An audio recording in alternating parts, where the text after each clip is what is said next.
ఒక కథ చెప్పనా మీకు? ఒక ఆమె దైవజనుని దగ్గరికి వచ్చి తన సమస్య గురించి చెప్పి ప్రార్థించమని కోరింది. దైవజనుడు ప్రార్థన చేసి పంపించాడు. 3 మాసాలకు మరలా వచ్చి సమస్య చెప్తే దైవజనులు ఈసారి సంఘంలో ప్రకటించి సన్నిధి పరులతో, ప్రార్థన పరులతో ప్రార్థనలో పెట్టించారు. ఏడాది తర్వాత ఆమె వచ్చి అదే సమస్య చెప్తూ ఉంటే దైవజనుడు దేవుని అడిగారట, ప్రభువా ఇంతమంది ప్రార్థించినా ఇంకా జవాబు ఎందుకు రావడం లేదు అని. అయితే ప్రభు అన్నారట, నువ్వు ప్రార్థించిన మొదటి రోజే ఆలకించాను.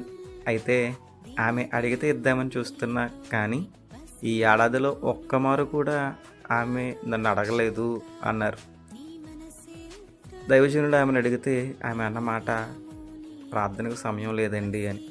ఎంత విచారము కదా! నా నామములో నన్ను ఏమడిగినా ఇస్తా అని ప్రభువు చెప్పారు కదా, అడిగి తీసుకోవడానికి కూడా సమయం లేదా మనకి?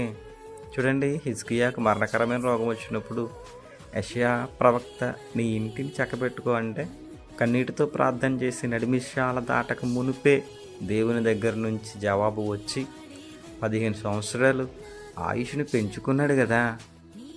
ప్రార్థన సహాయం మాత్రమే కాదు, ప్రార్థన కూడా చెయ్యాలి మిత్రమా.